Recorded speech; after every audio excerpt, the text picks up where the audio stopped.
নমস্কার, আপনাদের সঙ্গে আমি দীপায়ন বাকশ্রুতি ইউটিউব চ্যানেলের প্রত্যেককে শুভ দীপাবলির প্রাক শুভেচ্ছা জ্ঞাপন করি।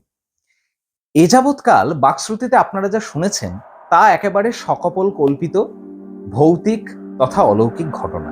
যদিও এর মধ্যেও সত্যভৌতিক ঘটনা ছিল, কিন্তু সেই সত্যভৌতিক ঘটনার মধ্যেও কল্পনার কিছুটা রং চড়াতে হয়েছে, যাতে শ্রোতা বন্ধুদের কাছে তা অনেক বেশি আকর্ষণীয় এবং গ্রহণযোগ্য হয়।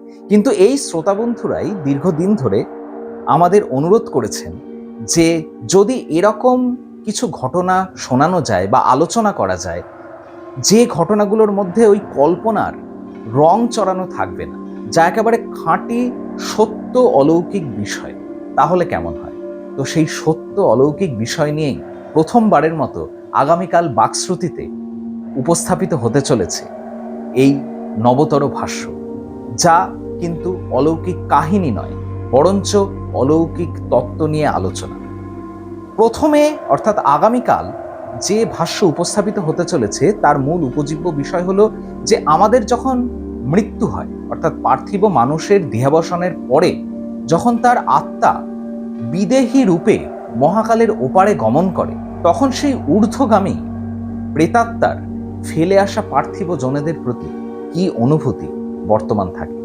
তারা কি সহমর্মিতা কিংবা ভালোবাসার মায়াজালে তখনও আবদ্ধ থাকে, নাকি ঊর্ধ্বগমন করাই তাদের একমাত্র উদ্দেশ্য থাকে, নাকি ফেলে আসা পৃথিবীর মানুষজনের প্রতি তারা সম্পূর্ণ বিপরীত মানসিকতার মধ্য দিয়ে বিরূপ মনোভাবাপন্ন হয়ে ওঠে। সুতরাং বিদেহী আত্মার দৃষ্টিতে পার্থিব আত্মীয় স্বজন পরিজন কোন রূপ লাভ করে, কিভাবে তারা সেই পৃথিবীর মা বাবা ভাই বন্ধু কিংবা দ্বৈত কিংবা প্রিয়তমাকে দেখেন। সুতরাং এই আলোচনা একেবারেই বিদেহী আত্মার দৃষ্টিতে পার্থিব মানুষের আলোচনা। বিদেহী আত্মাই এখানে মূল উপজীব্য বিষয়, তার চিন্তা চেতনা ভাবনাই এখানে আলোচনার মূল কেন্দ্রবিন্দু। সুতরাং এই আলোচনা বা এই ভাষ্য আগামীকাল উপস্থাপিত হতে চলেছে বাকশ্রুতি ইউটিউব চ্যানেলে।